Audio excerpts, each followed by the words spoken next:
2017 में legal Subrat notice राय क्यों सहारा मिला? को आमने सामने बोला था। नहीं, कहीं आपके तरफ से कोई गड़बड़ तो नहीं थी? लीगल नोटिस क्यों मिला, मैं यही जानना चाहता हूं। आपका देखिए, कानूनी पक्ष क्या है, ये बताइए। मैं ये हाँ मैं बताइए। बता रहा हूं कि सहारा इंडिया की जा रही धोखाधड़ियों को मैंने मेरे मंच के माध्यम से, और मेरा चैनल है न्यूज दुनिया नीरज शर्मा, उसके माध्यम से लगातार मैंने सहारा की धोखाधड़ियों को उजागर करने का काम किया है। और परत दर परत सहारा के काम को और धोखाधड़ियों को सबसे पहले उजागर करने का काम किया तो मैं वो शख्स हूं मध्य प्रदेश से जिसने एक सोशल मीडिया को प्लेटफॉर्म बनाकर सहारा की जा रही धोखाधड़ियों को उजागर करने का काम किया। मुझे अलग सिंह ने नोटिस दिया। मुझे इसके पहले मैं मध्य प्रदेश में बीएड का एग्जाम दे रहा था, मेरे खिलाफ बस्ती में एफआईआर हो जाती है 1200 किलोमीटर दूर, मेरे खिलाफ में 1200 किलोमीटर, उसके बाद में वो पुलिस को एफआईआर से मेरा नाम हटाना पड़ता है। डीआईजी को जब ट्वीट पहुंचे और मैंने बीएड का मेरी जो एग्जाम पेपर है उसकी कॉपी पूरे सबूतों के साथ में पेश की, मैं आप चाहेंगे तो मैं आपको पूरे सबूत मेरे पास में रखे हैं जो मैं पेपर दे रहा था और 1200 किलोमीटर दूर बैठकर मध्य प्रदेश में बीएड का पेपर दे रहा था और मुझ पे एफआईआर बस्ती में हो जाती है शुक्ला जी के साथ में। तो ये जो इनकी धोखाधड़ियों को उजागर करता है, जो इनके सहारा के भुगतान ना देने की बात करता है, उस पर किसी भी तरीके से ये दबाव बनाते हैं। और मैंने स्वयं इनके खिलाफ एफआईआर की है जिसका 371 एफआईआर क्रमांक है और कई एफआईआर में इनके खिलाफ में लीगल में, चाहे वो उपभोक्ता फोरम का आदेश हो, चाहे जबलपुर हाईकोर्ट की जनहित याचिका हो, हर उस लीगल में मैं जो है इनके खिलाफ रहा हूं। तो ये इनकी मानसिकता ये है कि नीरज शर्मा हमारे खिलाफ जो है बात रखता है, लेकिन मैं हमारे सहारा के 13 करोड़ पीड़ित जितने भी निवेशक हैं उनके दुख और परेशानी को बयां करता हूं और लगातार अपने मंच के माध्यम से उनकी आवाज को पहुंचाने का काम करता हूं। आज सहारा, मैं तो केवल इतना कहना चाहता हूं कि जिम्मेदारी सुब्रत राय की नहीं थी, जिम्मेदार वो हर मैनेजमेंट का व्यक्ति है जिसने लाखों लाख रुपए का पैकेज लिया है। आज सरकारों तक हमने 27 तारीख का आह्वान किया दिल्ली में तो देश की एजेंसियों के कान खड़े हो गए। क्या इस देश में 13 करोड़ निवेशक आज भुगतान के लिए परेशान है तो सरकार की एजेंसियां नहीं देख पा रही, सहारा का आम जमा करता नहीं देख पा रहा? आपने जिक्र किया सहारा रिफंड पोर्टल का, आपने कहा कि अपने अपने ब्रांचों से आप डाटा कलेक्ट करिए, तो मैं आपको बता दूं कि ब्रांचों से यह डाटा कलेक्ट नहीं हो सकता क्योंकि ब्रांच बंद है और ब्रांचों से लोगों ने लॉगिन नहीं किया। दूसरी चीज, लोगों ने इंटरनेट पर जाकर, कंप्यूटर सेंटरों पर जाकर जो है लोगों ने ऑनलाइन तरीके से रिफंड पोर्टल पर लॉगिन किया है, तो और अलग अलग जगह से लॉगिन किया है। मैं आपको बता दूं कि कई लोगों का मैंने मेरे घर से ही लॉगिन करवाया जो लगभग हजारों की तादाद में है, सिंगल व्यक्ति को 1 रुपए नहीं आया। सभी को, जिसकी एक सदस्यता है, जिसका एक सर्टिफिकेट है, उसको भी डेफिशिएंसी दिखाई गई, उसको भी कमी दिखाई गई और 1 करोड़ 20 लाख 1 करोड़ 20 लाख लोग इस रिफंड पोर्टल पर क्लेम को जो है सहकारिता मंत्रालय तक प्रस्तुत किए। लगभग 300 करोड़ रुपए का अमाउंट ये जो है भुगतान कर पाए हैं। अगर इतने बड़े वर्ग में डेफिशिएंसी आ रही है तो मैं केवल एक ही प्रश्न करता हूं कि वो कौन लोग थे? 112 लोग कि अमित शाह ने जब इस रिफंड पोर्टल की शुरुआत की तो वो 112 लोगों को पेमेंट मिला? क्या उनके खातों में डेफिशिएंसी नहीं थी? क्या उनके खातों में कमियां नहीं थी?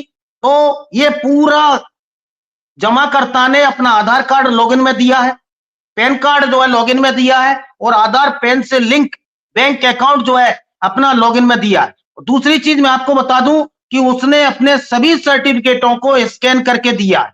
अगर सदस्यता के नाम पे कमी दे रहे हैं आप आईटीआर मांग रहे हैं 5 लाख के ऊपर, तो मैं कह रहा हूं कि मेरा खाता 2012 में था खोला, क्यूसॉफ्ट से आपने सोसाइटी में निवेश कर दिया, सोसाइटी से आपने दूसरी सोसाइटी में निवेश कर दिया और वो बढ़ता बढ़ता चला गया। मेरा अकाउंट 2017 में मैच्योर हो गया जिसको सहारा ने भुगतान नहीं दिया। एक अकाउंट मेरा 2020 में भुगतान हो गया जिसको सहारा की सोसाइटियों ने भुगतान नहीं दिया और एक मेरा अकाउंट 2021 में पूरा हो गया जिसको भुगतान नहीं दिया। अगर इन सभी को जोड़ लिया जाए और मैं 5 लाख रुपए के क्राइटेरिया के ऊपर आता हूं तो इसमें मेरा क्या दोष है? सहारा की सोसाइटी ने विगत इतने सालों से भुगतान नहीं दिया। अगर कोई बैंक और नेशनलाइज्ड बैंक, अगर आप खाता खोलने जाते हैं और आपका पैन कार्ड और आधार कार्ड लेकर वो बैंक में सेविंग अकाउंट खोलता है, अगर वही बैंक उसी पैन कार्ड और उसी आधार कार्ड से आपका एक से अधिक अकाउंट खोल लेता है तो उसमें जमाकर्ता की गलती नहीं है, उसमें बैंक की गलती है। इसी तरह कमियां आज जो क्लेम करने वाले निवेशक हैं, इस रिफंड पोर्टल पर अपना भुगतान मांगने वाले निवेशक हैं, उनको डेफिशिएंसी और कमियां दिखाई जा रही। लेकिन इनके मैनेजमेंट ने एक एफिडेविट दिया है सीआरसी में कि हमने संपूर्ण डाटा सीआरसीएस को दे दिया। अब मैं बता दूं आपको कि कमियां क्या आ रही हैं। देखिए, सहारा इंडिया के कोई भी कस्टमर का फॉर्म भरा जाता था तो उसमें दो तरह की जो है पेज होते थे। एक में आपका जो है नाम, पिताजी का नाम, उम्र, आपके नॉमिनी का नाम, वही दूसरा पेज जो होता था उसको हम काउंटर पार्ट कहते थे। पहला जो पेज होता था वो फोटो, आपके जो है आधार कार्ड या वोटर कार्ड और आपके मास्टर फार्म और शेयर फार्म भरा जाता था। उसके साथ में वो जो है कमांड कार्यालय चला जाता था। एक जो निचला सिरा रहता था जिसमें जमाकर्ता के दस्तखत होते थे, वो ऑफिस में रहता था। अगर जमाकर्ता का अकाउंट पूरा है, उसके दस्तखत अगर मिल रहे हैं 19,999 के नीचे अगर उसका भुगतान है तो उसको भुगतान एक एजेंट के विटनेस करके और जो है इनके अधिकारियों के जो मैनेजर के विटनेस करके उसको भुगतान कर दिया जाता था। और 20,000 के ऊपर अगर अमाउंट होता था तो उसको अकाउंट पे ही चेक से भुगतान कर दिया जाता था। ये नॉर्मली नियम है। मास्टर फार्म वो है कि जिसमें एक फार्म भरा जाता है और एक शेयर फार्म भरा जाता है, और शेयर फार्म भरने के बाद में एक 10 रुपए की सदस्यता उससे ली जाती। उसमें उसको एक नंबर अलॉट होता है और नंबर अलॉट करने का काम इनके मुख्यालय से ही किया जाता है। एक अकाउंट नंबर मिलता है, एक शेयर नंबर मिलता है। तो अगर एक से अधिक मैंने आज खाता खोला तो मुझे एक जो है शेयर नंबर मिल गया है, मास्टर नंबर मिल गया। उसके बाद में अगर 2 साल बाद में दोबारा अकाउंट खोलूंगा तो एजेंट को भी ध्यान नहीं रहता और मैनेजमेंट को भी ध्यान नहीं रहता, वो नया शेयर और मास्टर फॉर्म भर के एक नया नंबर अलॉट करवा देते हैं। मेन कमियां ये आ रही, लेकिन इन्होंने जो प्रपत्र है, जो डाटा है, उसको सीआरसीएस को दिया ही नहीं। एक तरफ ये एफिडेविट देते हैं और एक तरफ ये कहते हैं कि हमने संपूर्ण डाटा दे दिया, अगर हमारे डाटा में कोई कमी है तो आप हम पर कार्रवाई करिए। तो सहारा का ये दो मुही चेहरा है। एक मिनट नीरज जी, बहुत सारे लोग कह रहे हैं कि दूसरे को मौका देंगे। एक मिनट रुकिए, ये शंभू ठाकुर जी हैं और अफसार मंसूरी साहब हैं।